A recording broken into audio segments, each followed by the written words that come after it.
So hello and welcome back to my YouTube channel. Just a second. Yeah, it has been started. और अभी हम लोग topic 2 को cover करेंगे। अभी तक हमने फ्रेंच रिवॉल्यूशन समझ लिया, ठीक है। देखा क्या नेपोलियन का रोल था, जो रेवोल्यूशनरीज थे वो लोग क्या क्या स्टेप्स लिए टू एंश्योर नेशनलिज्म, ठीक है। अब हम देखते हैं द मेकिंग ऑफ नेशनलिज्म। आज का हमारा जो टॉपिक है वो है around the making of nationalism, right. इसका मैं आप लोग को थोड़ा ओवरव्यू देते चलूंगा, ठीक है। और मैं थोड़ा एनसीईआरटी की टेक्स्ट बुक भाषा के साथ नहीं चल रहा हूँ, मैं आप लोग की एक अंडरस्टैंडिंग इवॉल्व कराने के लिए भी चल रहा हूँ। और उसके बाद हम लोग पीपीटी में एनसीईआरटी की जो लैंग्वेज है उससे भी पढ़ लेंगे, ठीक है। मैं और इजी लैंग्वेज में लेके आया हूँ जिससे आपको चीजें थोड़ा आसानी से समझ आए, राइट। जब आप अपना टेक्स्ट बुक खोलेंगे तो जो सबसे पहला पन्ना है वो आप लोग को डाइवर्सिटी बता रहा है, diversity of the Austro Habsburg empire, ठीक है। डाइवर्सिटी की बात हम इसीलिए कर रहे हैं क्योंकि जो हम लोग नेशनलिज्म टॉपिक पढ़ रहे हैं वो बात ही इसकी करती है कि एक जगह में एक टाइप के लोग रह रहे हैं, कॉमन बिलोंगिंगनेस है। अब जब कॉमन बिलोंगिंगनेस है और डाइवर्सिटी भी है तो ये दोनों साथ में तो को एग्जिस्ट नहीं कर सकते ना, कोई एक ही चीज एग्जिस्ट कर सकती है, ठीक है। वेर एज जो एम्पायर हुआ करते थे वहां पर अलग अलग भिन्न भिन्न जाति के लोग भी और भिन्न भिन्न भाषा बोलने, डिफरेंट डिफरेंट लैंग्वेज बोलने वाले लोग भी एक छत्र छाया में रहते थे, एक अम्ब्रेला में रहते थे, राइट। एक under the living under the same canopy, okay.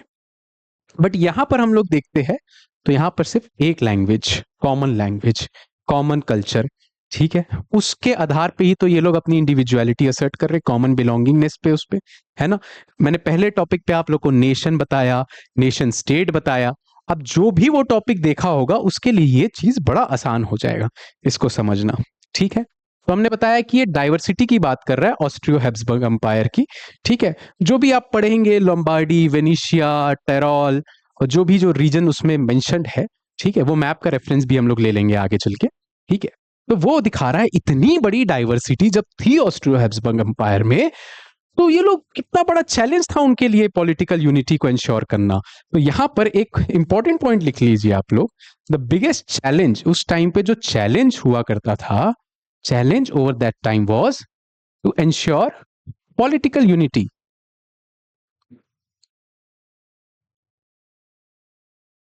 भाई यहां तो सेंस ऑफ कॉमन बिलोंगिंगनेस भी नहीं है। कहां पर चैलेंज की बात कर रहा हूं? एम्पायर में। एकदम क्लियर समझना, एम्पायर में सबसे बड़ा चैलेंज क्या है?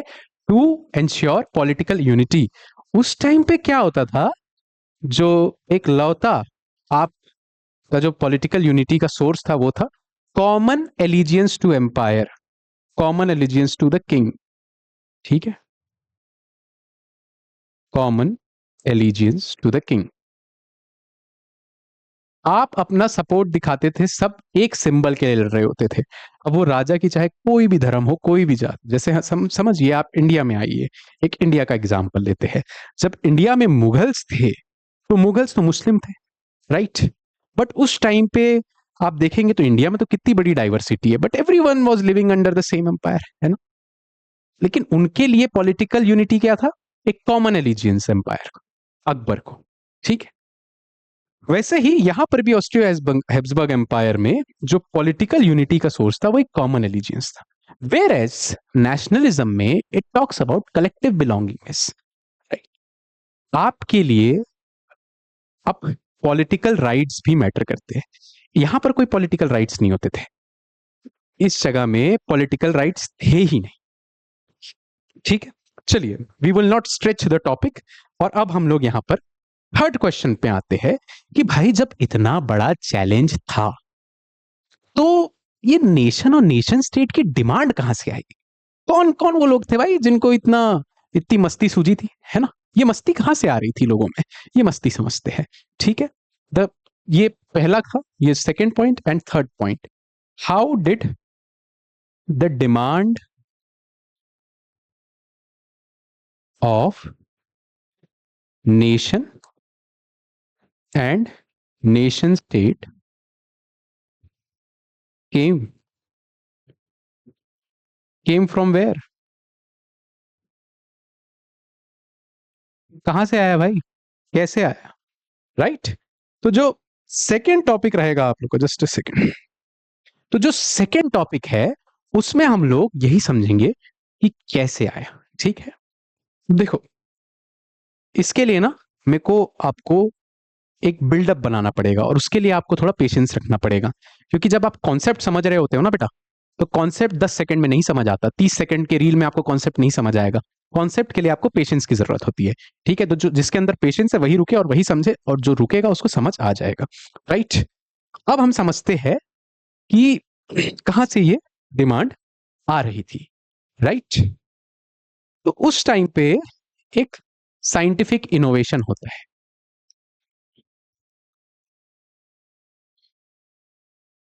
अब आप देखिए, एक साइंटिफिक इनोवेशन कैसे पूरा का पूरा वर्ल्ड ऑर्डर बदल देगा, पूरा का पूरा सिस्टम बदल देगा। ठीक है, पहले सिस्टम बहुत अलग था और आज सिस्टम बहुत अलग है। ठीक है, तो हम लोग यहां पर सिस्टम भी देखेंगे। ठीक है, थोड़ा सा सिस्टम के बारे में भी पढ़ेंगे। ये एलविश यादव वाला सिस्टम नहीं है, ये सिस्टम है। राइट, जो सिस्टम में आप रहते हैं, आप तब समझेंगे क्यों लोग इतना सिस्टम सिस्टम कहते हैं। मेरा सिस्टम चल रहा है, मेरा सिस्टम चल रहा है। तो सिस्टम को आज आप लोग बड़े ध्यान से समझेंगे। फिर आप समझेंगे पावर के बारे में, व्हाट इज पावर, कौन होल्ड करता है पावर। ठीक है, जिनको भी इंटरेस्ट नहीं होगा पावर में, कुछ दिनों में आ जाएगा, आ जाएगा कुछ दिनों में। जब आप पावर से एक्सप्लॉइट होंगे तब आपको समझ आएगा कि पावर क्यों इंपॉर्टेंट है, और ये जानना इंपॉर्टेंट क्यों है कि कौन पावर होल्ड करता है। यही लोग आपका फ्यूचर डिसाइड करते हैं। Right, so it is very important कि आप इन चीजों को बड़े ध्यान से समझे बेटा। ठीक है, अब साइंटिफिक इनोवेशन क्या हुआ था? तो साइंटिफिक इनोवेशन हुआ था उस टाइम पे इंडस्ट्रियल रेवोल्यूशन।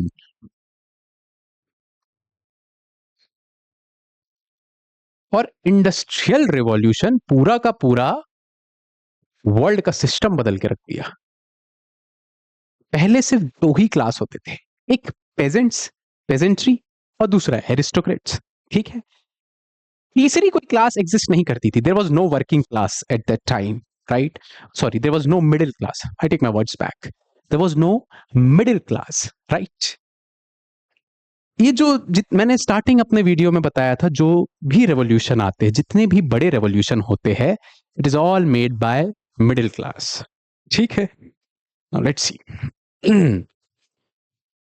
इंडस्ट्रियल रेवोल्यूशन क्या चेंज लेके आया भाई? अब जब बड़ी बड़ी इंडस्ट्रीज बन गई, सबसे पहले ये आया यूके में था, ब्रिटेन में आया था, अराउंड 1750s आया था। ठीक है, टाइमलाइन बड़ा इंपॉर्टेंट होता है बेटा, एक फ्रेमवर्क बन जाता है आपके दिमाग में कि किस दौरान क्या चल रहा है, कैसे चल रहा है। ठीक है, तो टाइमलाइन ना आपको एक फ्रेमवर्क बनाता है। ठीक है, ऑलराइट, 1750s में आता है इंडस्ट्रियल रेवोल्यूशन। इंडस्ट्रियल रेवोल्यूशन आने के बाद जो एक मेजर चंक ऑफ पॉपुलेशन था ब्रिटेन का, which was involve in farming, जो कि फार्मिंग करता था। ठीक है, अब वो कहां चला गया? वो शहर की ओर बढ़ना चालू हो गया। जो एक मेजर चंक था ऑफ द यूके का population, they started migrating, they started migrating, migrating to where? Cities. क्यों? क्योंकि यहां पर इकोनॉमिक अपॉर्चुनिटीज आ रही थी, यहां इकोनॉमिक अपॉर्चुनिटीज बूम कर गई थी। तो यहीं से राइज होता है, क्यों गए थे? इकोनॉमिक अपॉर्चुनिटीज के लिए गए थे, हर चीज नहीं लिखूंगा। ठीक है, यहीं से राइज होता है the rise of the new class, that is the middle class. अब ये पढ़े लिखे लोग हैं, इनके पास पैसा भी है। ठीक है, पैसा बहुत बड़ी चीज होती है। हम लोग को कभी साइकोलॉजी समझ नहीं आती पैसे की। हमारे चॉइसेस भी पैसे से इफेक्ट होते हैं।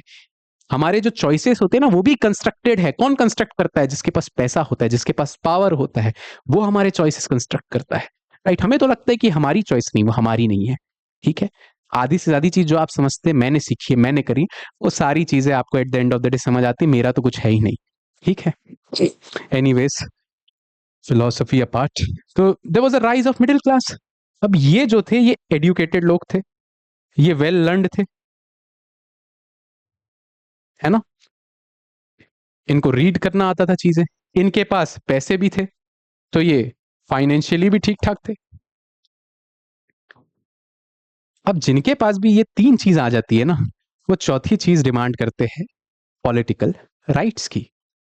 जब आप चीजें जानने लग जाएंगे, तब आप पूछने भी लग जाएंगे, तब आप सवाल पूछेंगे। और अक्सर पावरफुल लोगों को सवाल से दिक्कत होती है, किसी और चीज से दिक्कत नहीं होती, सबसे ज्यादा प्रॉब्लम होती है सवाल से। ठीक है, तो ये लोग सवाल करने लगे। किनसे? किनसे सवाल करते थे? एरिस्टोक्रेट्स से। अब समझो ये एरिस्टोक्रेट्स कौन थे? एरिस्टोक्रेट एक, जस्ट अ सेकेंड, एरिस्टोक्रेट एक socially and politically dominant class था। एरिस्टोक्रेट एक socially and politically dominant class था।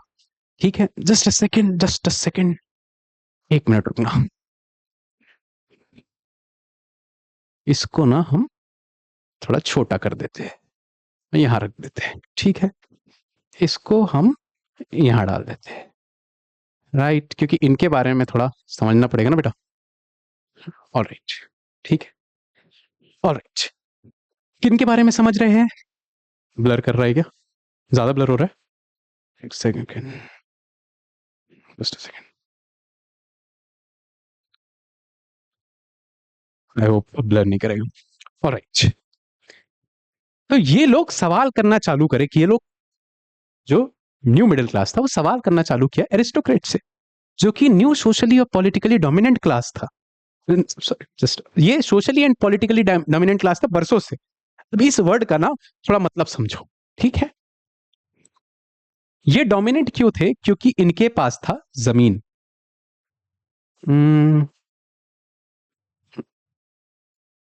दे यूज टू होल्ड लैंड, और land was the source of power. ठीक है भाई, ये तो हमको समझ आ गया, लैंड सोर्स ऑफ पावर है। मगर जमीन क्यों सोर्स ऑफ पावर है? हर चीज में क्यों लगाया करो। जो भी चीज ना समझ आए उसके पीछे क्यों लगाओ, जो चीज समझ आए उसके बाद भी क्यों लगाओ, तो इससे आपके ज्ञान चक्षु खुलेंगे।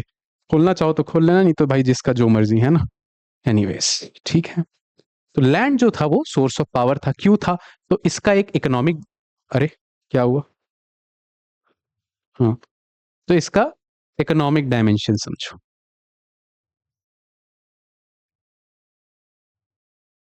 भैया, जमीन तो आज भी एक सोर्स ऑफ पावर है। रियल एस्टेट में जिसके पास पैसा है, वो तो शुरू से थी। जमीन हमेशा से शुरू से सोर्स ऑफ पावर रही है, क्योंकि जमीन में ही अनाज उगता है, जमीन से ही सोल्जर आता है। क्योंकि सोल्जर तो वहीं से आएगा ना, जो लोग जमीन में रहते हैं। जो पानी में तैरते हैं वहां से तो नहीं आ जाएगा, जो हवा में उड़ते हैं वहां से तो नहीं आ जाएगा। ठीक है, वो तो सिर्फ बातें उड़ाते हैं अपनी, है ना। तो जो जमीन में रहते हैं ना, जिनके पाँव जमीन में टिके रहते थे, उन लोग से आता था। देखो, जिनके पाँव जमीन में टिके, इसलिए land is a source of power. इसलिए कहते हैं हमेशा अपने पैर जमीन पे रखो, क्यों? क्योंकि land is a source of power, है ना। तो फूड यहाँ से आ रहा है, सोल्जर यहाँ से आ रहा है, फिर ये टैक्स भी यहीं से कलेक्ट करते थे, क्योंकि फार्मिंग करते थे और बेचारे किसानों पे जागती करते थे, वहां से ये पैसे लेके आते थे। ठीक है, तो यहां से आपको एक इकोनॉमिक डायमेंशन समझ आया, किसका? लैंड का। और ये लैंडेड एरिस्टोक्रेट्स थे, इनके पास बहुत जमीन थी। ठीक है, तो वहां से ये लोग पावरफुल हुए। राइट, ये सवाल करना चालू किए ये लोगों से। अब इन, ये डोमिनेंट क्लास थे वहां पे। डोमिनेंट क्लास का समझो क्या मतलब होता है। डोमिनेंट मतलब वो नहीं जो कि रेस्पेक्टेड है। हमेशा याद रखना, dominant class is not the one who is a respected class.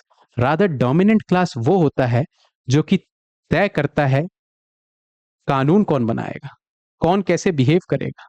Right, तो they use to control everything, that's why they are dominant. Right, they use to make law. अब लॉ भी इनके फेवर में रहता था। ठीक है, अब जब जाहिर सी बात है लॉ ये बनाएंगे तो ये अपने ही फेवर में बनाएंगे। चर्च जो होता था उस टाइम पे, वो भी इन्हीं को सपोर्ट कर रहा होता था।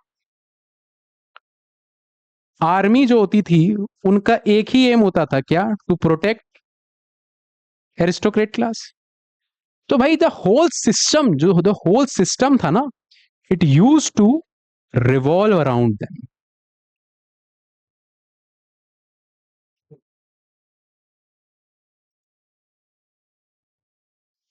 right?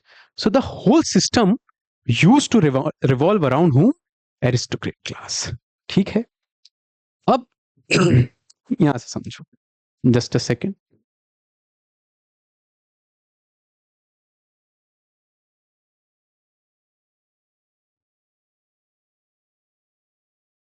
ऑल राइट, क्योंकि पूरा सिस्टम ही इनके इर्द गिर्द घूम रहा था. अभी समझ आ रहा है सिस्टम कैसे होता है, जब कानून भी आप ही बना रहे हो, पैसे भी आप ही कंट्रोल कर रहे हो, समाज में कौन क्या पहनेगा कौन ओढ़ेगा वो भी आप ही कंट्रोल कर रहे हो. इसके इर्द गिर्द सिस्टम बनता है बेटा. जब भगवान भी आपके सपोर्ट में आ गया, देखो चर्च, चर्च तो वही है ना, गॉड ही है, गॉड भी इनके सपोर्ट में है ना. जितने भी प्रीस्ट हुआ करते थे, पोप हुआ करते थे, वो इन्हीं के सपोर्ट में हुआ करते थे. तो जाहिर सी बात है समाज तो इन्हीं की बात सुनेगा ना. जो वहां के लोग हैं, आम जनता, जो मासेस, तो इन्हीं की बात सुनेंगे ना. क्यों? क्योंकि चर्च भी इन्हीं के सपोर्ट में, तो इमोशन से खेल ही रहे हैं उनके साथ, है ना. यहां तक समझ आया. अब क्योंकि इनके पास पैसा आ गया था और इनको एक लेवल प्लेइंग फील्ड चाहिए थी. Important word coming, important word coming. तो अपना उजाला जला लो. ठीक है, थोड़ा उजाला कर देते हैं यहां पर, जस्ट अ सेकेंड. ठीक है, उजाला करो, क्योंकि इंपॉर्टेंट वर्ड आने वाला है. इंपॉर्टेंट वर्ड यहां पर है लेवल प्लेइंग फील्ड.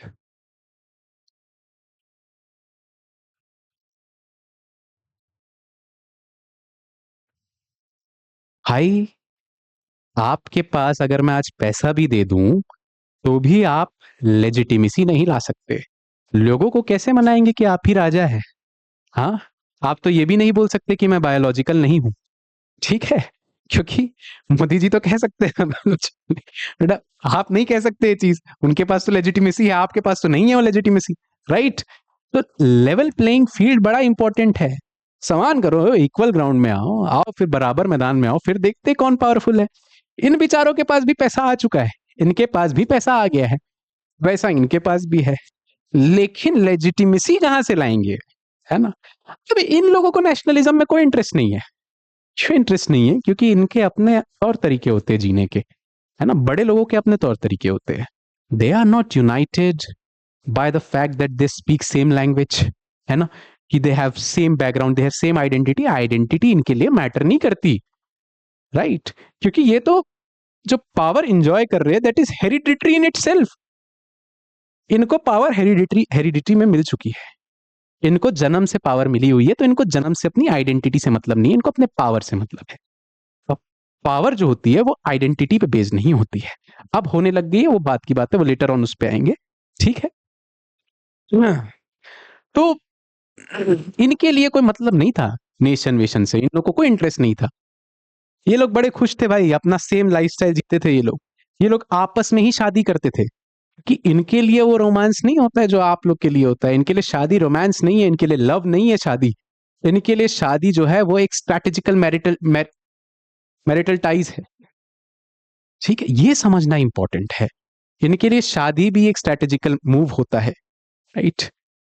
क्योंकि और one important thing, they were very less in number. बहुत कम थे ये, बहुत कम.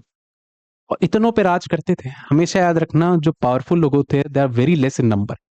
Masses are always maximum in number, but जो भी पावरफुल लोग होते हैं they are always less in number. It's not about कितने कम लोग थे, बट उनके पास कितना पावर था, कितना रिसोर्स होल्ड करते थे. Take an example of India. आज जाके सर्च कर लो गूगल में कि जो इंडिया का रिसोर्स है वो कितना परसेंट होल्ड करता है. 1% पॉपुलेशन 99% रिसोर्स होल्ड करता है.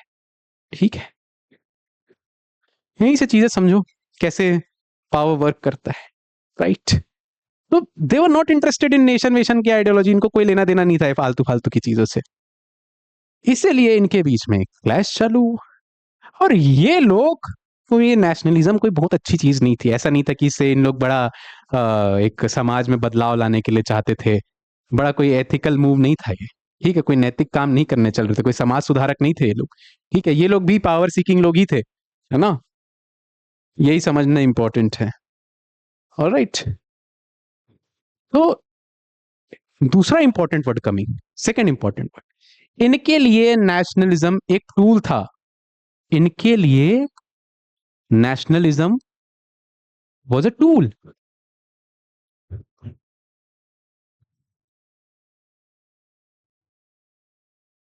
Tool to achieve power. अब लेजिटिमेसी कहां से लाएंगे? नेशनलिज्म से लाएंगे। लोगों में सेंस ऑफ इमोशंस कहां से लेके आएंगे? नेशनलिज्म से लाएंगे। याद दिलाएंगे, याद करो उन वीर जवानों को जो अपने लिए शहीद हुए थे। किनके लिए शहीद हुए थे? हाँ, हमारे लोग ही अंग्रेज के लिए लड़ रहे थे। अंग्रेज हुकूमत जो इतने दिन यहाँ टिक पाई है ना, वो भारतीयों की वजह से ही टिक पाई है, और किसी की वजह से नहीं टिक पाई है। गांधी का नॉन कोऑपरेशन से लिंक करो। गांधी नॉन कोऑपरेशन क्यों लेके आए थे? क्योंकि तुम ही लोग कोऑपरेट करते थे। Colonial mindset, look at this. ठीक है, तो यहां से आपको नेशन और नेशन स्टेट का एक बर्थ देखने को मिलता है कि कहां से डिमांड उठी। अब समझ आया? यहाँ पे कंसेप्ट क्लियर हुआ? आई होप यहाँ पर आप लोग को समझ आया होगा। Thank you. और ये एक कंसेप्चुअल वीडियो था, ठीक है। It has nothing to do with notes and all. ये मैं सिर्फ आप लोग का कंसेप्ट अच्छा करना चाहता था ताकि आपको चीजें समझ आए। आप लोग का ये जो पूरा चैप्टर है ना, जस्ट सेकंड, ये इवेंट्स एंड प्रोसेसेस पे बेस्ड है, ठीक है। सारे इवेंट्स पढ़ रहे हैं आप, और उसके बाद वो इवेंट हुआ तो कैसे हुआ, कॉज एंड इफेक्ट रिलेशनशिप पढ़ते हैं। कॉज मतलब रीजन जान रहे हैं, और उस रीजन की वजह से क्या कॉन्सिक्वेंस आया, ये आप लिंक करते हैं। ये एक लौता टॉपिक है जो सिर्फ आपका कंसेप्चुअल अंडरस्टैंडिंग के लिए था। आई होप आप लोग को समझ आया हो, and thank you. Have a nice day. Okay.